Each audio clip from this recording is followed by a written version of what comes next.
नमस्ते दोस्तों, कैसे हो आप चलो शुरू करते हैं एक मोटिवेशन कहानी। भाग 1, जीवन की शुरुआत।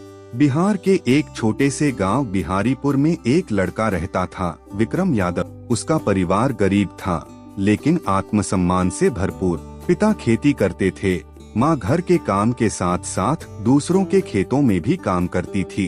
विक्रम बचपन से ही समझदार था, लेकिन उसकी एक आदत उसे दूसरों से अलग बनाती थी। वह बार बार एक ही सवाल पूछता, पापा, जिंदगी की कीमत क्या होती है? पिता मुस्कुराते हुए कहते, बेटा, ये सवाल तू बड़ा होकर खुद ही समझेगा।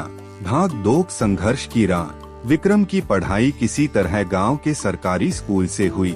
आगे की पढ़ाई के लिए पैसे नहीं थे, लेकिन उसने हार नहीं मानी। वह शहर गया, पटना, जहां उसने एक होटल में बर्तन धोने का काम पकड़ा। दिन में काम और रात में पढ़ाई, यही उसका जीवन बन गया। एक रात होटल में एक अमीर ग्राहक ने उसे देखा, पसीने से लथपथ लेकिन आंखों में चमक। उसने पूछा, तू ये सब क्यों करता है? विक्रम ने मुस्कुराकर जवाब दिया, जिंदगी की कीमत समझना चाहता हूँ। ग्राहक कुछ पल सोच में डूबा रहा, फिर कहा, जिंदगी की कीमत तब समझ आती है जब हम इसे दूसरों के लिए जीते हैं। ये शब्द विक्रम के दिल में घर कर गए। भाग 3, नया मोड़। कुछ सालों बाद विक्रम ने अपनी पढ़ाई पूरी की और एक छोटी सी नौकरी पकड़ ली, मगर उसके अंदर अब भी बेचैनी थी।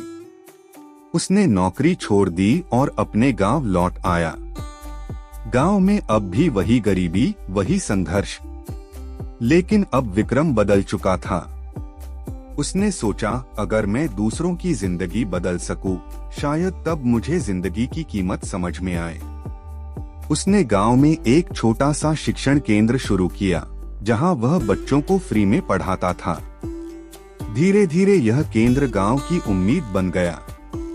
जिन बच्चों ने पहले कभी किताबें नहीं देखी थीं, अब वे डॉक्टर, इंजीनियर बनने के सपने देखने लगे। भाग 4, जीवन की कठिन परीक्षा। एक दिन विक्रम की माँ बीमार पड़ गईं। इलाज के लिए पैसे नहीं थे। उसने अपने बैंक बैलेंस में देखा, केवल 200। माँ का इलाज 50,000 रुपए का था। विक्रम ने एक फेसबुक पोस्ट डाली, मेरी माँ मेरी जिंदगी है, अगर कोई मदद कर सके तो मैं हमेशा ऋणी रहूंगा। वह रात विक्रम के लिए सबसे लंबी रात थी, लेकिन सुबह चमत्कार हुआ। सैकड़ों लोगों ने मदद भेजी, कुछ 10 रुपए, कुछ 1000। 24 घंटे में 73,000 रुपए इकट्ठे हो गए। उसने सोचा, मैंने जिनकी जिंदगी संवारनी चाहिए, आज वही मेरी माँ की जिंदगी बचा रहे हैं। यही है जिंदगी की कीमत। भाग 5, सम्मान और सेवा।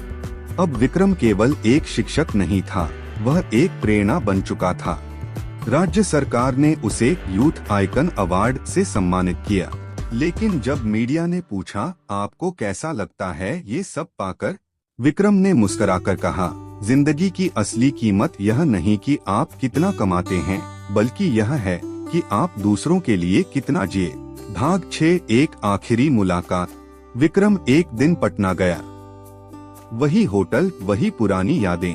उसने मैनेजर से पूछा, क्या वो ग्राहक अब भी आता है जिसने मुझे जिंदगी की कीमत समझाई थी? मैनेजर बोला, हाँ, वो अब वृद्धाश्रम में रहते हैं, अकेले। विक्रम उन्हें मिलने गया। एक कमजोर बूढ़ा आदमी खिड़की के पास बैठा था, आंखों में अकेलापन। विक्रम ने कहा, आपने एक बार कहा था, जिंदगी की कीमत दूसरों के लिए जीने में है। आपने जो दिया, मैंने उसे जीकर दिखाया। बूढ़े की आंखों से आंसू बह निकले। उसने विक्रम का हाथ थामा और कहा, अब मुझे जिंदगी की कीमत समझ में आ गई है, तुम हो उसका प्रमाण। भाग 7, एक प्रेरणा की शुरुआत। विक्रम ने अब अपना शिक्षण केंद्र बड़ा किया, नाम रखा जीवन की कीमत फाउंडेशन।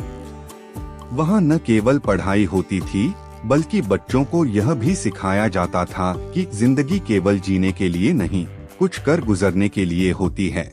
निष्कर्ष, जिंदगी की कीमत क्या है? विक्रम की कहानी बताती है, जिंदगी की कीमत किसी वस्तु से नहीं, कर्म से मापी जाती है। जब हम दूसरों के जीवन में रोशनी भरते हैं, तभी हम असली जीवन जीते हैं। एक मुस्कान, एक मदद, एक सेवा, यही है जीवन का मूल्य।